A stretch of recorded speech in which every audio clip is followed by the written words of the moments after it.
What's up, everybody? Richard Dolan here for a courageous conversation. Well, man, today you're right. There's no going back. How do you feel the weight of that desire? I have been there for a while. The story's still being written, and you cut the story short. As they say, I'm playing with house money. They said, neo-fascist. You can't imagine, Richard. I've heard everything now. But I'll tell you what, you ain't never buying your time back. Value your time. Nothing can humiliate me. I've already done that. He said, you taught me there was more to life than pain, and that kind of opened the door for thousands and thousands of kids. Like, you just show up no matter what. This is an opportunity to kind of delve into yourself and actually pull out what you might have in there. It forced me to think about life after basketball. And it's funny because people need to laugh. You're just passing through, brother. Once you start a courageous conversation, there ain't ever going back to an ordinary one.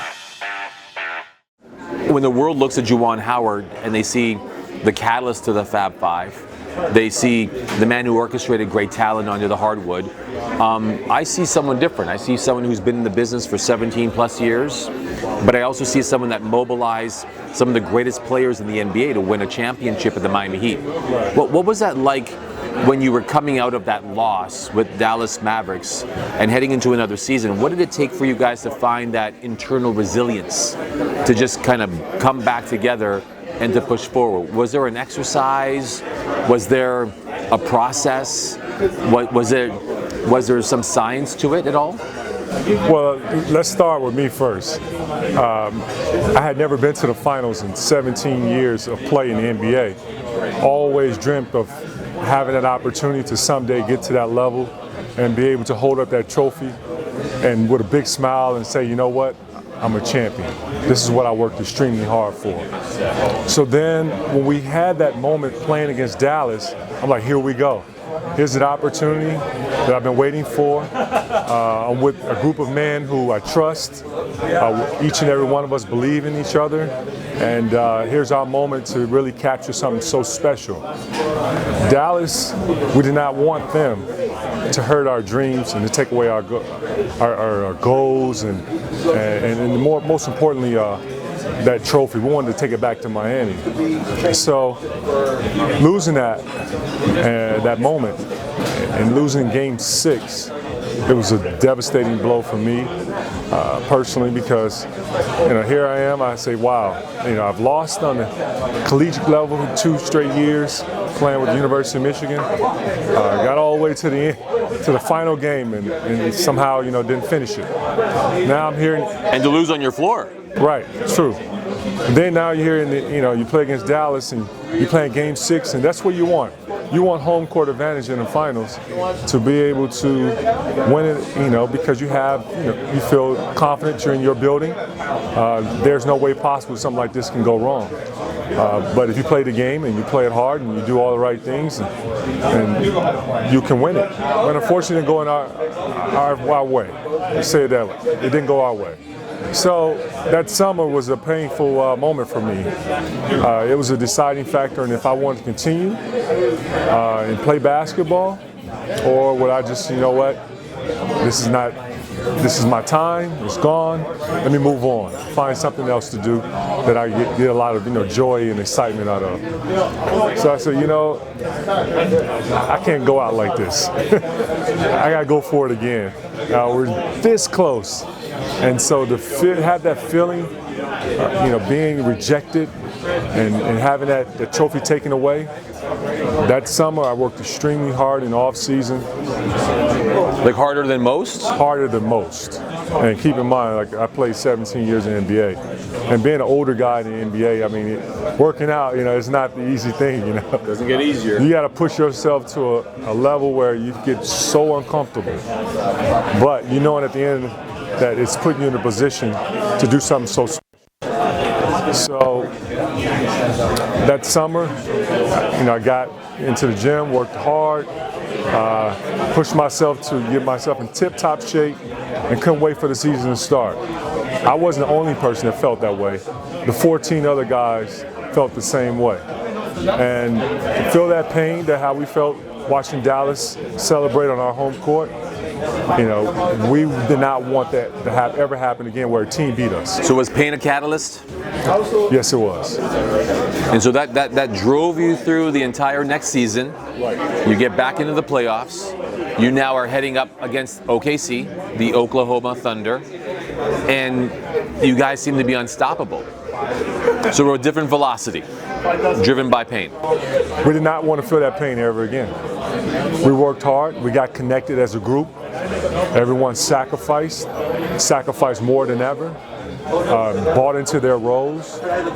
Was going to do whatever it took to make sure that pain never ever was felt again. That whoever we end up playing in the finals, they were going to get a different team that was prior to the year before.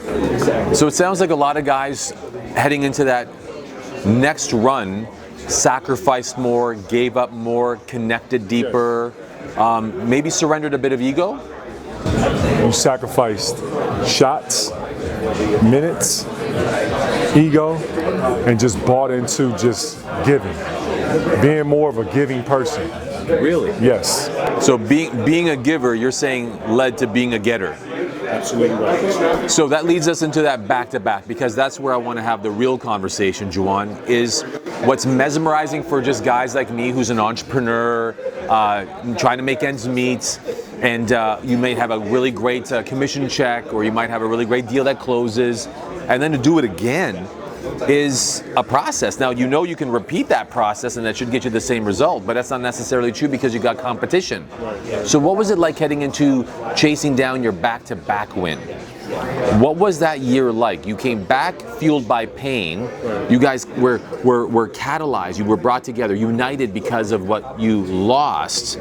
But now as winners, what level of thinking and sacrifice you guys get to go and repeat? Well, you would think that after you win it once, that maybe the work ethic, the desire, the drive is not the same. Maybe guys are complacent and say, we're satisfied. We're satisfied with just winning one. But we didn't have that type of mindset. Led by a coach who's so special in finding ways to inspire the group. His leadership was off the charts. The head coach of the Miami Heat, Coach Spoelstra, was one of the best leaders that I've ever been around. And he challenged us. What can we do different? What can we do to improve? Push yourself to a level where, have that growth mindset.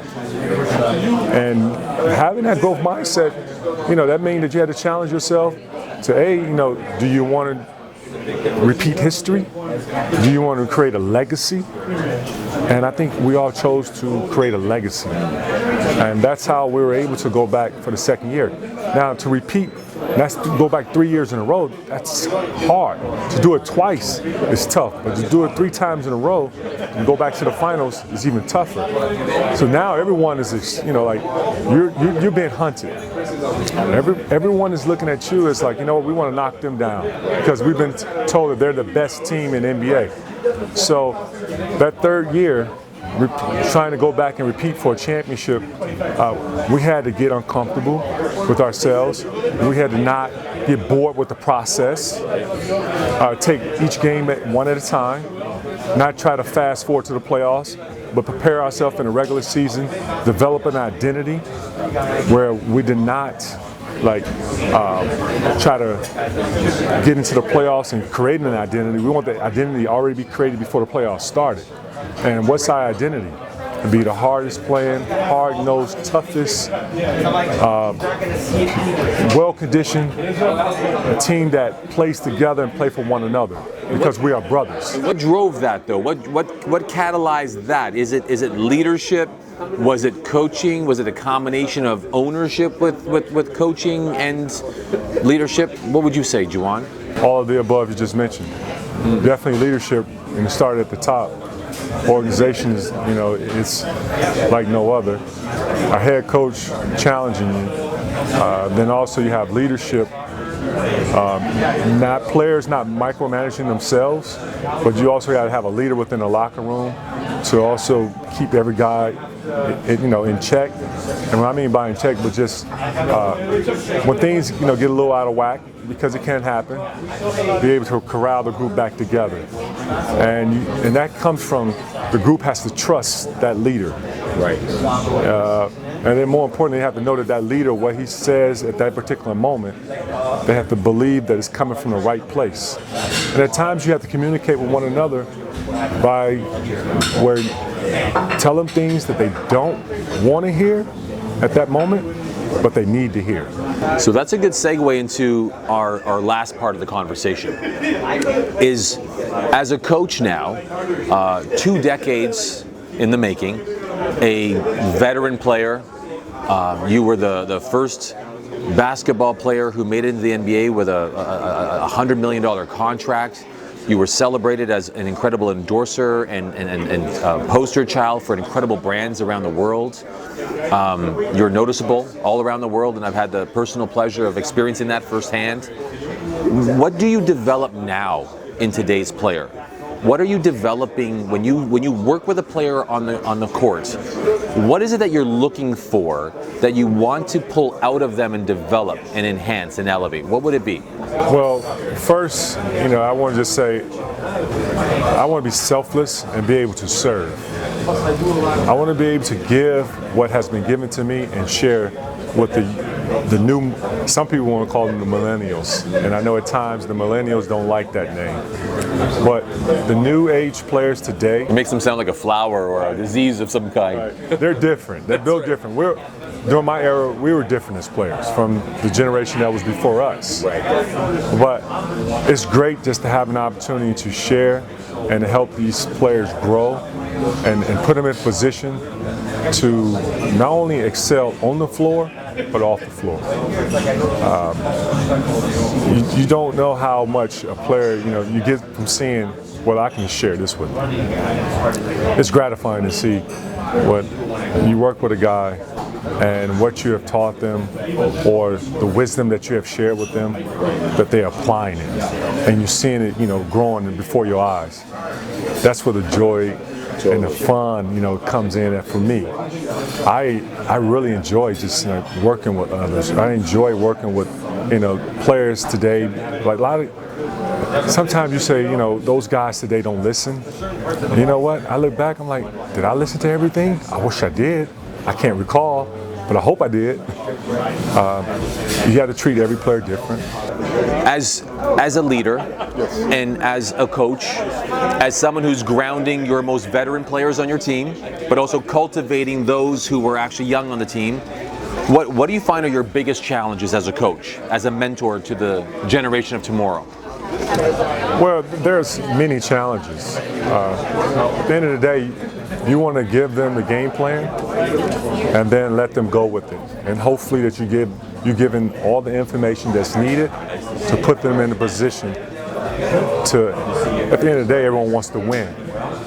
But I feel where you win the most is seeing what they're applying on the floor, that they're trusting you.